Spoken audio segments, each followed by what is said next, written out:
말씀 가운데서 나를 향한 또 교회를 향한 하나님의 음성을 듣고자 합니다. 우리 각 사람의 귀에 안수하시고 영의 귀를 열어주시옵소서. 우리 각 사람의 눈에도 안수하셔서 영의 눈을 열어주셔서 보좌에 앉아 계시며 영원히 살아계시고 영원히 통치하시는 하나님을 바라보는 복된 시간이 될 수 있도록 축복해 주시옵소서.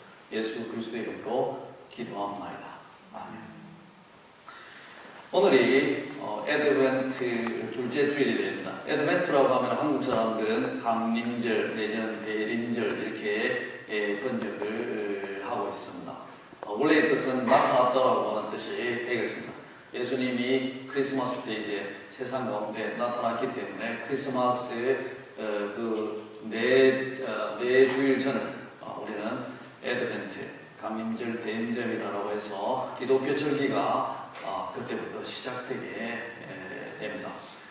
애드벤트를 맞아서 예수 그리스도 탄생에 관한 성서 본문을 오늘 살펴보게 됩니다. 성서 본문을 살펴보게 되면 여기에 처녀가 잉태하여 아들을 낳으리니 그 이름을 임마누엘이라고 한 구약성경 이사야 7장 14절의 말씀이 바로 응했다라고 하는 본문을 발견하게 됩니다. 근데 임마누엘이라고 하는 말은 사실상 합성어가 되겠습니다. 임마라고 하는 것은 with, 임마가 한국에서는 상당히 좀 이상하게 쓰이죠. 야! 이렇게. 근데 임이라고 하는 게 히브리 말로 with라고 하는 것입니다. 그 다음에 누라고 하는 것은 us, 우리라고 하는 이제 복수명사가 되겠습니다. 우리라고 하는 복수대명사가 되겠습니다. 그리고 엘이라고 하는 것은 하나님이죠. 성경에 보면 엘이 하나님이 얼마나 많이 나옵니까? 다 하나님이라고 하는 뜻입니다.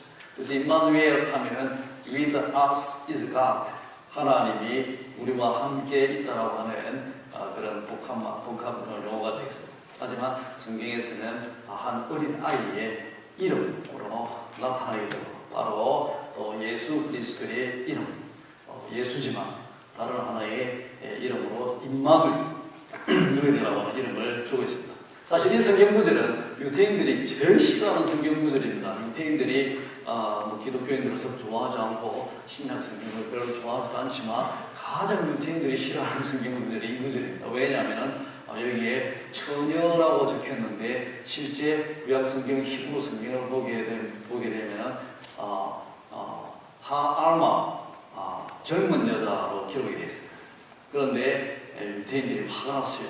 구약 성경에는 이사야 7장 14절에는 하알마 젊은 여자가 아이를 놓을 건데 그 이름을 임마누엘이라 하라 이렇게 기록이 되어 있는데 기독교 성경에 보게 되면 마태복음에 벌써 처녀가 이렇게 기록이 되기 때문에 그들이 가장 싫어하는 성경 구절입니다. 그런데 왜 그렇게 됐는가 보게 되면은 구약 성경에 히브리 말로 기록된 말이 기원전 250년에 그리스 말로 번역되게 됩니다. 셉투아진트라고 하는 그리스 말로 번역되면서 그때 이유는 모르겠지만 누군가 실수를 했을 수도 있고 그냥 젊은 여자를 처녀로 그렇게 생각할 수도 있고 그래서 하알마라고 하는 처녀라고 하는 말을 파르스모스라고 하는 벌선 처녀로 젊은 여자를 처녀로 번역하게 됩니다. 근데 신약 성경 때 사람들이 막 읽던 성경이 히브리 성경이 아니라 이렇게 그리스로 번역된 셉투아진트라는 그리스 성경을 읽었습니다. 최소한도 신약 성경에 인용되어 있는 모든 구약 성경은 다 히브리 성경에서 인용된 것이 아니라 헬라어로 번역된 그리스 성경에서 인용이 됐습니다. 그러다 보니까 마태도 당연히 그리스 성경에서 그대로 인용해서 바로 셉투아진트에서 처녀가 잉태하여 아이를 낳으려니 그 이름을 임마누엘 하나님이 우리와 함께 계시다라고 하는 그 말씀이 예수의 탄생으로 이루어졌다 이렇게 이야기를 하고 있습니다. 그런데 실제 중요한 것은 사람들이 자꾸 착각을 하는데 마태가 이 말씀을 인용했을 때 처녀다 처녀가 아니다. 그것이 중요한 문제가 아닙니다. 가장 중요한 핵심은 임마누엘이라고 하는 이름에 있다라고 하는 것입니다. 약 기원전 735년경에 구약 성경에 보게 되면은 남쪽 유다의 아하스라고 하는 임금이 있었는데 그 남쪽 유다의 아하스라고 하는 그 왕이 있을 때 북쪽에 이스라엘과 또 더 북쪽에 있는 오늘 시리아 아람이라고 하는 그 시리아가 서로 동맹을 하게 되면서 남쪽 유다를 쳐들어오게 됩니다. 한국제 상황에서 보게 되면 북한과 중국이 서로 연합해서 남한을 쳐들어오는 그런 현상이 됐습니다. 첫 번째 공격을 겨우겨우 유다가 막아냈는데, 그렇지만 그 시리아도 대단히 강대한 군대를 갖고 있었고 북쪽 이스라엘도 강대한 군대를 갖고 있습니다. 그들이 동맹이 되어 다시 쳐들어온다라고 하는 소문을 듣게 됩니다. 그래서 그 왕, 아하스 왕과 모든 백성들이 전쟁 속에 다 죽게 됩니다. 그러니 죽음을 기다리고 앉아가지고 사시나무를 떨듯이, 바람에 사시나무가 가벼운 나무인데 바람이 불면 떨리지 않습니까? 그래서 사람들이 흔히 바람에 사시나무를 떨듯 뜬다, 다다다 떠는 거예요. 그래서 온 왕부터 시작해서 백성들이 너무 공포에 빠지게 됩니다. 죽음을 기다리는 공포가 얼마나 크겠습니까? 다 지금 칼에 다 지금 죽게 되는데, 불타 죽게 되는데, 자기 자녀들도 다 죽게 되는데, 그 기다리는 공포는 이런 말로 표현할 수 없는 거예요. 그래서 왕하고 모든 백성들이 마음속에 평화가 없고 공포, 죽음을 기다리고 전쟁을 기다리려고 사시나무 들듯이 막 들고 있을 때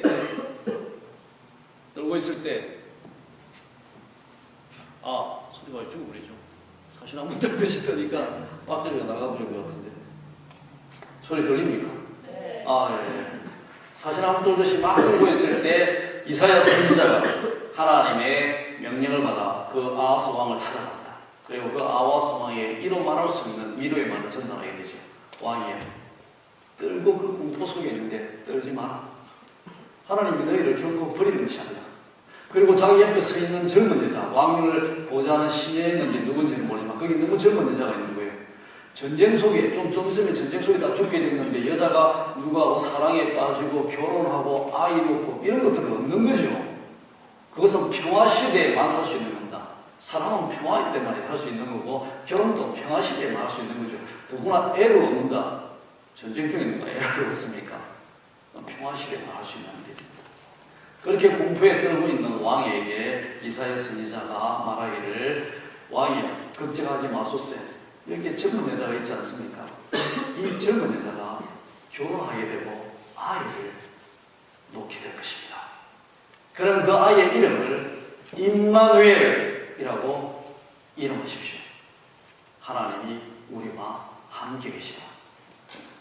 아이를 놓고 그 아이가 2살, 3살 정도 되었을 때 하나님이 당신을 괴롭히고 있는 그 북쪽에 있는 적들을, 바로 시리아와 그 북쪽 이스라엘을 하나님이 벌하셨어요. 그들을 다 처단할 것입니다. 어떻게? 더 북쪽에 보면은 아시리아라고 하는 대단히 강대한 나라가 일어나고 있는데 남쪽 유다나 사람들은 그 나라의 힘을 모르는 거예요. 하지만 하나님 높은 데에서 바라보시니 지금 북쪽 이스라엘과 아시리아가 문제가 아니고요. 북쪽 그 위에는 이스라엘과 시리아가 문제가 아닙니다. 아시리아라고 하는 강대한 제국이 일어나고 있습니다. 하나님이 그 제국이 2-3년 내에 일어났어요. 시리아와 북쪽 이스라엘을 멸망시킬 것을 다 아시고 계실 거예요. 그래서 이사야가 걱정하지 마세요.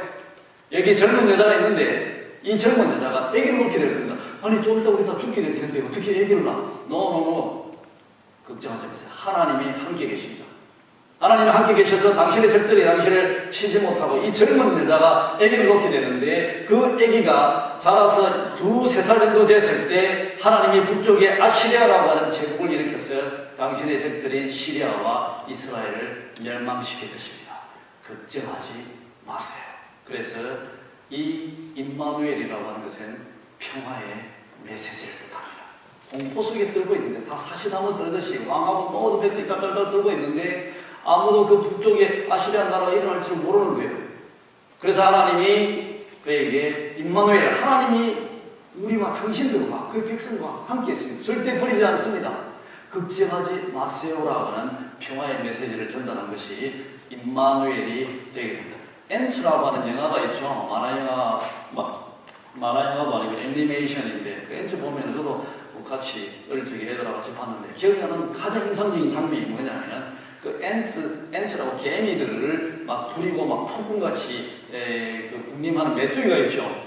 그래서 열심히 엔트들이 다 모아놓은 메뚜기가 싹 뺏어가고 아주 창피한 못된 메뚜기가 있습니다. 메뚜기가 엔트는 요만한데 메뚜기는 막 이만한 거죠. 그 애니메이션을 보게 되면. 그래 메뚜기가 탁 있으면 전부 엔트들이 개미들이 덜덜덜덜덜 떨고 있습니다.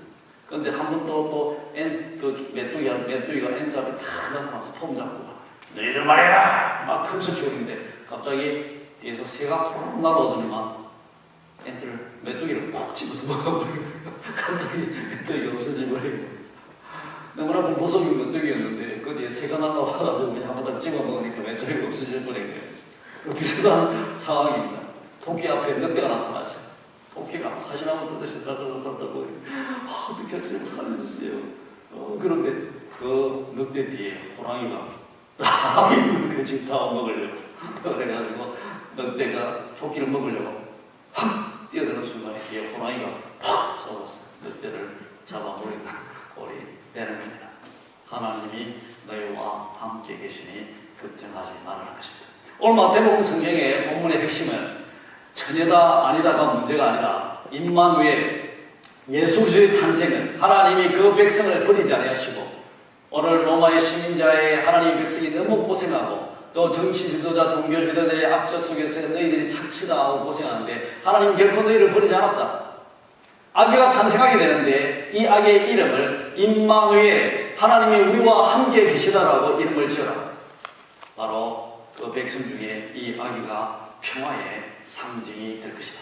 예수 그리스도의 탄생으로 말미암아 하나님이 그 백성을 버리지 아니하고 그 백성을 보호하고 하나님이 그 백성과 함께 있게 될 것이다. 이것이 가장 주요한 메시지가 되는 것입니다. 성경을 보게 되면 하나님은 항상 그 백성과 사람과 함께 있고자 하셨습니다. 왜? 모든 사람들이 하나님의 형상으로 창조되었기 때문에 또 그 백성은 특별한 하나님의 소유이기 때문에 성경의 가득 찬 내용이 백성과 사람과 함께 있고자 하는 그 하나님의 열정인 것입니다.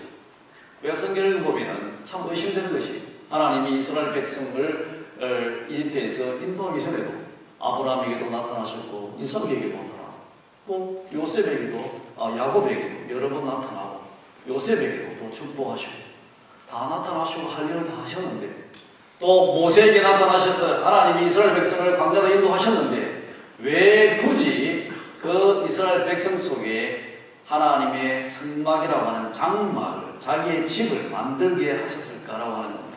그것이 그렇게 필요했을까? 왜? 하나님 여전히 시내산에 계시고 어디나 다 계시는데 필요하다면 백성에게 나타나시면 되고 그리고 그들이 드리는 제사를 받으시면 되고 어디서나 그리고 할 말이 있으면 선지자를 통해서 말씀을 전하시면 되는데 성막이 없을 때도 또 선지자가 없을 때도 기적을 베푸시고 다 하셨는데 왜 굳이 그의 백성을 인도하셨을 때 거기다가 성막을 만들어라 태브네클이라고 하는 자기 집을 만들어라 하시고 그 안에 또 언약궤를 만들어라 하시고 거기에 계신다라고 그렇게 하셨을까? 꼭 그럴 필요가 있었을까?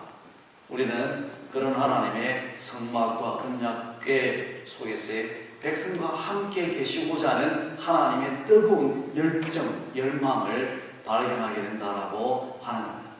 하나님이 그냥 영으로 계시기 때문에 백성과 뚝 떨어져서 인간들과 높은 산에 계시고 그리고 영으로 이렇게 운행하시면서 백성들을 관리할 수도 있었지만 그리하지 않고 하나님은 그들 가운데 함께 있고자 하십니다.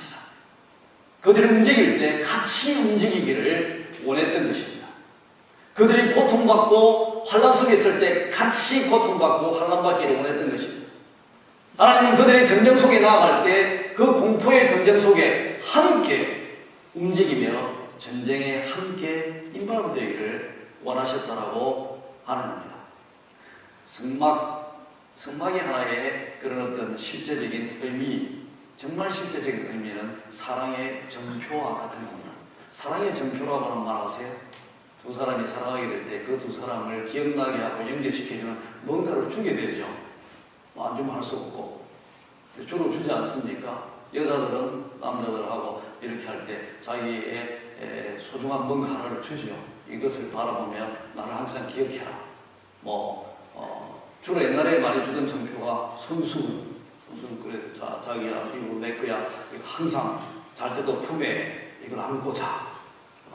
이 손수건을 절대 버리면 안 돼. 이런 거 전표를 하나 주는 거예요. 남자들도 여자들한테 뭐 전표 같은 거 주죠. 남자들은 주는 전표는 좀 반지 하나 사가지고 반지나 보석 목걸이 뭐 이런 거 사서 주면서 이걸 볼 때마다 나를 기억해.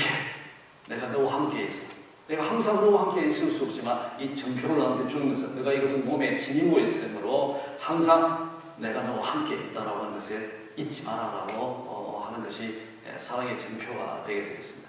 한국 설화에 보게 되면 재밌는 그 전표의 이야기가 있더라고요. 한 남자가 조선시대 때 한 처녀를 사랑해요. 되게 좋아했는데 그 처녀가 남자한테 사랑의 전표를 달라. 너 몸의 신체의 일부를 나에게 전표를 달라. 그 남자가 뭘 줄까 그러니까 네 이빨을 뽑아달라. 그래갖고 생이빨 뽑는 게 얼마나 힘든데 하지만 너무나 여자를 사랑하니까 이렇게 생이빨을 뽑아갖고 그 여자한테 사랑의 전표를 준 거예요. 근데 나중에 좀 지나고 나니까 이 여자가 다른 남자를 사귄다고 소문을 드는 겁니다. 주로 남자가 화가 나고 이렇게 헤어질 때 되면 전표를 달라 그러거나 또 여자들 남자가 헤어지면 옛날에 받았던 전표를 돌려주세요. 반지에 이렇게 넣어가지고 다시 헤어지면 자 이렇게 미안하다 이렇게 저녁에 보면 너의 줬던 전표를 다시 돌려준다. 굉장히 웃는 거 보니까 준적이 많나 보다. 이렇게 자 너 그거 가져가.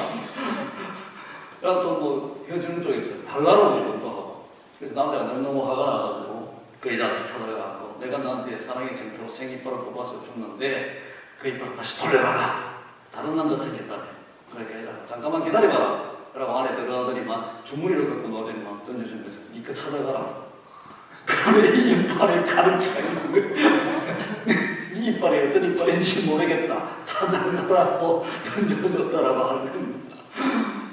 전표라고 하는 뜻이 함께 있겠다라고 하는 표시인 거죠. 뭔가 두 사람이 함께 있지 못하기 때문에 연결시키는 뭔가가 있는 것이죠. 많은 경우에 뭐 요즘 현대에서는 뭐 반지라든지 그런 것이 하나의 전표가 됩니다. 하나님이 백성과 함께 있고 싶은데 그게 어떤 하나의 연결시켜주는 고리. 내가 너와 함께 있다라고 해서 항상 느낄 수 있도록. 그래서 그것이 바로 실제 성막의 의미입니다. 성막의 의미. 그 의미, 또 그 성막이 발전돼서 성전인데 성전의 참다운 의미는 내 백성 중에 내가 함께 항상 있겠다라고 하는 것입니다. 그런 하나님의 강력한 열망을 성경에서 발견하게 됩니다. 하지만 하나님은 그것으로 만족하지 못하고 신약 성경에 보면은 내가 성막으로 물건을 줬어요. 그것을 갖고 있으므로 내가 너와 함께 거하겠다. 사랑의 전표만으로는 만족할 수 없어. 내가 직접 너와 함께 있겠다. 그래서 하나님이 육신을 입고 이 땅에 임하시는데 그것이 바로 크리스마스의 참된 의미가 되겠습니다.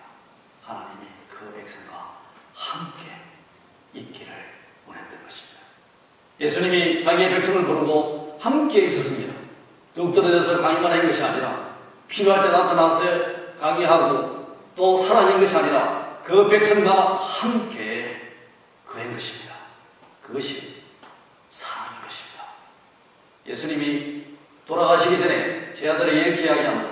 요한복음 14장 3절을 보게 되면 내가 너희를 떠나는 것이 아니고 내가 떠나 하늘나라에 가서 너희를 위해 거처, 집을 마련할 텐데 내가 거처를 마련하게 되면 다시 와서 내가 너희를 영접하여 나 있는 대로 데려가 너희와 항상 함께 있으리라. 이 땅에 우리가 함께 있었지만 집이 없었지 않느냐? 이 집 저 집 다니고 거리에서 그리고 광야에서 가르치고 우리는 그렇게 있었지만 함께 있었어요. 하지만 이제 내가 하늘나라에 가게 되면 우리가 함께 살 수 있는 집을 내가 마련할 거야.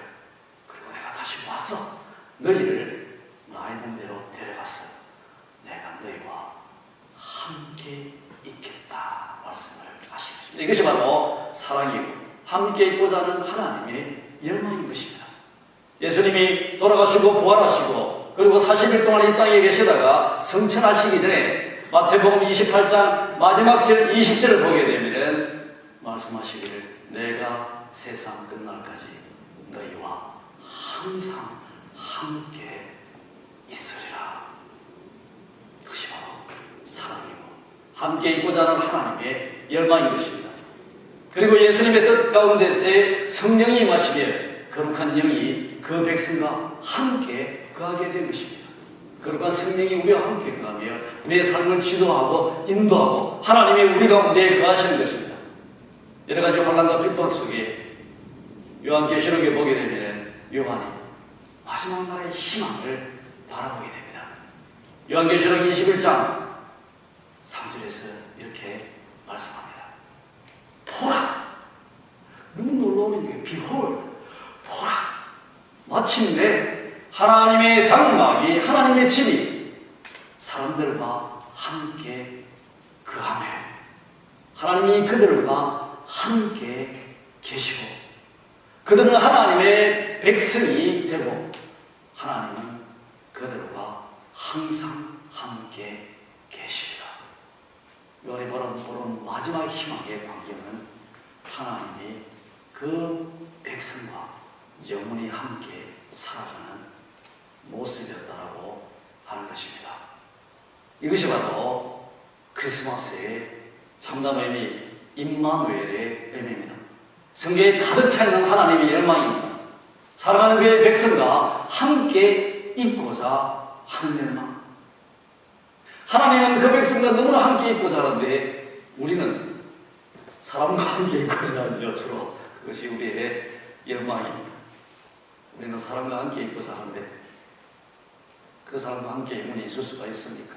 대단히 힘들지 않습니까? 크리스마스 때 되게 되면 나오는 노래가 있는데 뭐 여러 가지 크리스마스 송들이 있죠. 그 중에 하나 저는 뭐 영어를 잘 알아듣지 못하니까 제목도 모르고 다 모릅니다만 하여튼 남자와 여자가 같이 부르는 크리스마스 노래가 있습니다. 그 남자가 계속해서 크리스마스 때 되게 되면 오늘 저녁에 내하고 같이 있자. 여자는 안 된다. 엄마가 나를 기다린다. 가야 된다. 노래 내용이 다 그거더라고요. 아니다. 밖에 춥다. 같이 있자. 가지 마라. 아니다. 엄마가 기다린다. 가야 된다. 아니다. 진짜 춥다. 같이 있자. 제발. 크리스마스 때 맨날 틀면 나오는 노래 남자와 여자 둘이서 같이 막 부르는 노래가 있더라고요. 같이 있고자 하는 열망 아니겠습니까? 그것이 바로 사랑 아닙니까? 어떻게라도 한 번이라도 보고 같이 있고자 막 하는데 그 크리스마스 속에 결과가 그 여자가 같이 있었는지 갔는지 그 결과가 못 오더라고요. 하지만 같이 있는 게 쉽지가 않죠. 우리가 누구를 만났어요? 우리 수요가 잠깐 장모님 가정에서 예배를 드렸지만 남편을 만나고 긴 세월 함께 있지만 사람과 함께 있고자 하는 열망, 함께 있고자 하는 것은 그것은 불가능한 겁니다. 때가 되면 사람은 떠나게 되는 거예요. 그 사람만 떠나는 것이 아니라 나도 떠나게 되는 겁니다. 하나님 우리와 함께 있고자 하는데 우리는 자꾸 사람과 함께 있으려고 너무 애를 씁니다. 그것이 우리의 연약한 모습 아닙니까? 자식과 함께 있고자 애를 쓰는데 자식과 얼마나 오래도 함께 있습니까? 함께 있을 수가 없는 거죠. 결국은 나도 떠나고 함께 있고자 했던 자식도 떠날 수밖에 없습니다. 예랑교회 사람들이 너무너무 사랑했어요. 끝나고 밥 먹고 나면 집에 안 가려고 자꾸 모여서 이야기하고 있습니다. 그렇지만 함께 있을 수 있습니까? 목사가 쫓아내지 않습니까? 제발 가시라고 문 닫아야 된다. 하나님 우리와 함께 있고자 하지만 임마누엘 함께 있고자 하지만 우리는 자꾸 사람과 함께 있고자 하는 것입니다. 하나님이 우리와 함께 있고자 하는 그 열망처럼 우리는 하나님과 함께 있고자 하는 열망 속에 살아가야 하는 것입니다. 하나님과 함께 있고자 하는 열망, 그것이 우리 신앙의 참다운 목표이자 인생의 완성입니다. 그렇지 않습니까? 우리 인생의 모든 삶의 완성은 하나님과 영원히 함께 있는 것입니다. 우리 신앙의 참다운 목표는 어떻게 하면 내가 하나님과 함께 거할 것인가 하는 것입니다. 여기에 참다운 애드벤트의 의미가 있다고 생각합니다. 애드벤트 둘째 선데이를 맞이했어요. 바로 하나님과 함께 있고자 하는 열망이 우리 가운데 가득하기를 축원드립니다.